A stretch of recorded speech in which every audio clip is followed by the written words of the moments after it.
शुक्ल षष्ठी को बिहार, झारखंड और पूर्वी उत्तर प्रदेश में मनाया जाता है। इस पर्व में 36 घंटे निर्जला व्रत रख सूर्य देव और छठी मैया की पूजा और उन्हें अर्घ्य दिया जाता है। मान्यता है छठ पूजा करने से हर मनोकामना पूर्ण होती है। मान्यता है कि छठी मैया संतानों की रक्षा करती है और उन्हें दीर्घायु प्रदान करती है, इसलिए खासकर इस व्रत को संतानों के लिए रखा जाता है। कहते हैं जो लोग संतान सुख से वंचित हैं, उनके लिए ये व्रत वरदान साबित होता है। पारिवारिक सुख समृद्धि और मनोवांछित फल की प्राप्ति के लिए ये पर्व मनाया जाता है। नमस्कार मित्रों, स्वागत है आपका मेरे चैनल संतोष स्टोरी 1908 में। दोस्तों, अगर आप इस चैनल पर नए हैं तो चैनल को सब्सक्राइब करें, बेल आइकन दबाएं ताकि आप कोई भी कहानी मिस न कर सके और हमारी कहानी की हर अपडेट आपको मिलती रहे। कौन है छठी मैया? मान्यता है कि छठी माता सूर्य देव की बहन है और उन्हीं को प्रसन्न करने के लिए जीवन के महत्वपूर्ण अवयवों में सूर्य व जल की महत्ता को मानते हुए इन्हें साक्षी मानकर भगवान सूर्य की आराधना तथा उनका धन्यवाद करते हुए माँ गंगा, यमुना या किसी भी पवित्र नदी या पोखर, तालाब के किनारे यह पूजा की जाती है। षष्ठी माँ यानी छठ माता बच्चों की रक्षा करने वाली देवी है। इस व्रत को करने से संतान को लंबी आयु का वरदान मिलता है। मार्कंडेय पुराण में इस बात का उल्लेख मिलता है कि सृष्टि की अधिष्ठात्री प्रकृति देवी ने अपने आप को 6 भागों में विभाजित किया है। इनके छठे अंश को सर्वश्रेष्ठ मातृ देवी के रूप में जाना जाता है, जो ब्रह्मा की मानस पुत्री है। आइए जानते हैं छठ पूजा करने के लिए जरूरी सामग्री, विधि, कथा आदि के बारे में। छठ पूजा सामग्री: नए वस्त्र, बांस की 2 बड़ी टोकरी या सूप, थाली, पत्ते लगे गन्ने, बांस या फिर पीतल के सूप, दूध, जल, गिलास, चावल, सिंदूर, दीपक, धूप, लोटा, पानी वाला नारियल, अदरक का हरा पौधा, नाशपाती, शकरकंदी, हल्दी, मूली, मीठा नींबू, शरीफा, केला, कुमकुम, चंदन, सुथनी, पान, सुपारी, शहद, अगरबत्ती, धूप बत्ती, कपूर, मिठाई, गुड़, चावल का आटा, गेहूं। छठ पूजा में इस्तेमाल होने वाली महत्वपूर्ण चीज में ठेकुआ भी है, जो गुड़ और आटे से बनाया जाता है। छठ का त्योहार 4 दिनों तक मनाया जाता है। छठ पूजा 4 दिवसीय उत्सव है। इसकी शुरुआत कार्तिक शुक्ल चतुर्थी को तथा समाप्ति कार्तिक शुक्ल सप्तमी को होती है। इस दौरान व्रतधारी लगातार 36 घंटे का व्रत रखते हैं। इस दौरान वे पानी भी ग्रहण नहीं करते। 4 दिवसीय छठ के त्योहार में पहला दिन नहाए खाए, दूसरा दिन खरना लोहंडा, तीसरे दिन छठ और चौथे दिन अर्घ्य होता है। नहाए खाए छठ पर्व का पहला दिन, जिसे नहाए खाए के नाम से जाना जाता है, उसकी शुरुआत चैत्र या कार्तिक महीने के चतुर्थी कार्तिक शुक्ल चतुर्थी से होता है। सबसे पहले घर की सफाई कर उसे पवित्र किया जाता है। उसके बाद व्रती अपने नजदीक में स्थित गंगा नदी, गंगा की सहायक नदी या तालाब में जाकर स्नान करते हैं। व्रती इस दिन नाखून वगैरह को अच्छी तरह काटकर स्वच्छ जल से अच्छी तरह बालों को धोते हुए स्नान करते हैं। लौटते समय वो अपने साथ गंगाजल लेकर आते हैं, जिसका उपयोग वे खाना बनाने में करते हैं। वे अपने घर के आसपास को साफ सुथरा रखते हैं। व्रती इस दिन सिर्फ एक बार ही खाना खाते हैं। खाना में व्रती कद्दू की सब्जी, मूंग, चना दाल, चावल का उपयोग करते हैं। तली हुई पूरियां, पराठे, सब्जियां आदि वर्जित है। ये खाना कांसे या मिट्टी के बर्तन में पकाया जाता है। खाना पकाने के लिए आम की लकड़ी और मिट्टी के चूल्हे का इस्तेमाल किया जाता है। जब खाना बन जाता है तो सर्वप्रथम व्रती खाना खाते हैं, उसके बाद ही परिवार के अन्य सदस्य खाना खाते हैं। खरना छठ पर्व का दूसरा दिन, जिसे खरना या लोहंडा के नाम से जाना जाता है, चैत्र या कार्तिक महीने के पंचमी को मनाया जाता है। इस दिन व्रती पूरे दिन उपवास रखते हैं। इस दिन व्रती अन्न तो दूर की बात है, सूर्यास्त से पहले पानी की एक बूंद तक ग्रहण नहीं करते हैं। शाम को चावल, गुड़ और गन्ने के रस का प्रयोग कर खीर बनाया जाता है। खाना बनाने में नमक और चीनी का प्रयोग नहीं किया जाता है। इन्हीं 2 चीजों को पुनः सूर्य देव को नैवेद्य देकर उसी घर में एकांत करते हैं, अर्थात एकांत रहकर उसे ग्रहण करते हैं। परिवार के सभी सदस्य उस समय घर से बाहर चले जाते हैं ताकि कोई शोर न हो सके। एकांत से खाते समय व्रती हेतु किसी तरह की आवाज सुनना पर्व के नियमों के विरुद्ध है। पुनः व्रती खाकर अपने सभी परिवारजनों एवं मित्रों रिश्तेदारों को वही खीर रोटी का प्रसाद खिलाते हैं। इस संपूर्ण प्रक्रिया को खरना कहते हैं।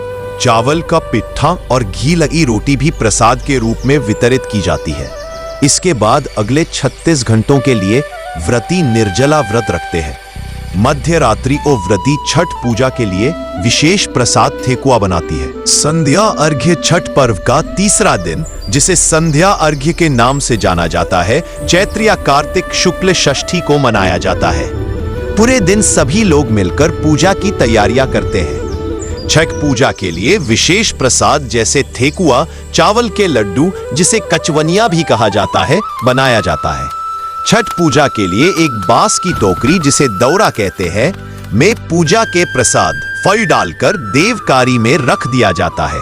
वहां पूजा अर्चना करने के बाद शाम को एक सूप में नारियल, 5 प्रकार के फल और पूजा का अन्य सामान लेकर दौरा में रखकर घर का पुरुष अपने हाथों से उठाकर छठ घाट पर ले जाता है। यह अपवित्र ना हो, इसलिए इसे सर के ऊपर की तरफ रखते हैं। छठ घाट की तरफ जाते हुए रास्ते में प्रायः महिलाएं छठ का गीत गाते हुए जाती है और नदी या तालाब के किनारे जाकर महिलाएं घर के किसी सदस्य द्वारा बनाए गए चबूतरे पर बैठती है। नदी से मिट्टी निकालकर छठ माता का जो चौरा बना रहता है, उस पर पूजा का सारा सामान रखकर नारियल चढ़ाते हैं और दीप जलाते हैं। सूर्यास्त से कुछ समय पहले सूर्य देव की पूजा का सारा सामान लेकर घुटने पर पानी में जाकर खड़े हो जाते हैं और डूबते हुए सूर्य देव को अर्घ्य देकर 5 बार परिक्रमा करते हैं। सामग्रियों में व्रतियों द्वारा स्वनिर्मित गेहूं के आटे से निर्मित ठेकुआ सम्मिलित होते हैं। यह ठेकुआ इसलिए कहलाता है क्योंकि इसे काट के एक विशेष प्रकार के डिजाइनदार फर्म पर आटे की लुगदी को ठोकर बनाया जाता है। उपरोक्त पकवान के अतिरिक्त कार्तिक मास में खेतों में उपजे सभी नए कंदमूल, फल, सब्जी, मसाले व अन्नादि यथा गन्ना, ओल, हल्दी, नारियल, नींबू, बड़ा, पके केले आदि चढ़ाए जाते हैं। ये सभी वस्तुएं साबुत बिना कटे टूटे ही अर्पित होते हैं। इसके अतिरिक्त दीप जलाने हेतु नए दीपक, नई बत्तियां व घी ले जाकर घाट पर दीपक जलाते हैं। इसमें सबसे महत्वपूर्ण अन्न जो है वह है कुसही केराव के दाने, हल्का हरा काला मटर से थोड़ा छोटा दाना है, जो टोकरे में लाए तो जाते हैं, पर सांध्य अर्घ्य में सूरज देव को अर्पित नहीं किए जाते। इन्हें टोकरे में कल सुबह उगते सूर्य को अर्पण करने हेतु सुरक्षित रख दिया जाता है। बहुत सारे लोग घाट पर रात भर ठहरते हैं। वही कुछ लोग छठ का गीत गाते हुए सारा सामान लेकर घर आ जाते हैं और उसे देवकरी में रख देते हैं। उषा अर्घ्य चौथे दिन कार्तिक शुक्ल सप्तमी की सुबह उगते सूर्य को अर्घ्य दिया जाता है।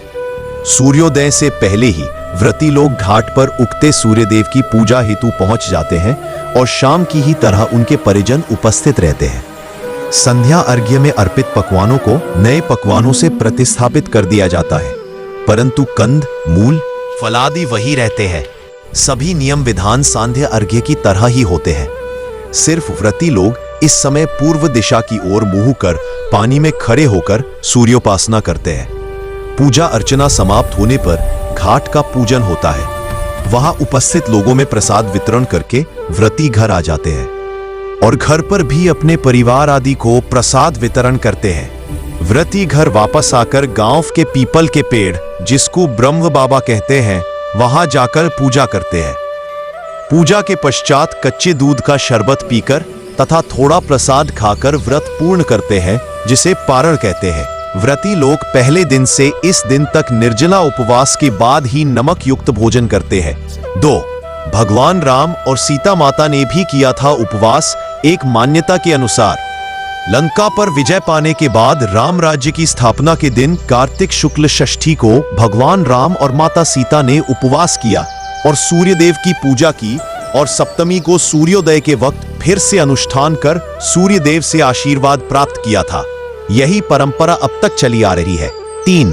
सूर्यपुत्र कर्ण ने भी की थी पूजा। पौराणिक मान्यताओं के अनुसार छठ पर्व की शुरुआत महाभारत काल में हुई थी। सबसे पहले सूर्यपुत्र कर्ण ने सूर्य देव की पूजा शुरू की। कर्ण भगवान सूर्य के परम भक्त थे।